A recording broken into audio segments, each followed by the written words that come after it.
আমি মনে করি যে সেই ধারাবাহিকতা রক্ষা করতে গেলে এখন টিচার নিয়োগের ক্ষেত্রে ম্যানেজিং কমিটিতে যারা আছে তাদেরকে অত্যন্ত যোগ্যতা সম্পন্ন টিচার নিয়োগ দিতে হবে। আগের আমল যেটা ছিল পলিটিক্যাল গভর্নমেন্টের সময় ডোনেশনের নামে যারা নাম লিখতে পারে না তারাও টিচার হয়েছে। কসাই, আমি কিন্তু এখানকার কথা বলছি না, সারা দেশের কথা বলছি। কসাই সে ম্যানেজিং কমিটির সভাপতি হয়। এখন যেখানে পরিস্থিতি এইরকম সেখানে তো ভালো টিচার আপনি পাবেন না, ভালো ছেলে ভালো ছাত্র হবে না।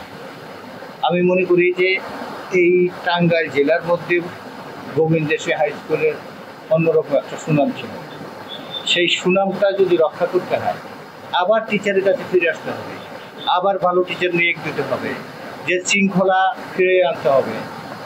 হেড টিচার যিনি হবেন তার ব্যক্তিত্ব থাকতে হবে, তার লিডারশিপ যেন সবাই মেনে নেয় সেরকম ব্যক্তিত্ব থাকতে হবে। আমি মনে করি আমার এলাকার যারা লোকজন আছেন, বিদুষী ব্যক্তিবর্গ আছেন, মাত্র 30% টাকায় জমির মালিক হয়ে নতুন বাংলাদেশের গড়ে তোলার স্বপ্ন দেখা বাংলা বসতি। স্কুল নিয়ে চিন্তা করেন, এলাকার ছাত্রদের নিয়ে চিন্তা করেন, ভালো কিছু কাজ করার চিন্তা করেন, তাদের প্রথম কাজই হবে এই স্কুলে ভালো শিক্ষক নিয়োগ। এবং যে কথা না বললেই নয়, টিচার নিয়োগের ক্ষেত্রে যে দুর্নীতিটা হয়, দুর্নীতির মাধ্যমে অযোগ্য টিচাররা নিয়োগ পায়, সেটাও বন্ধ করতে হবে।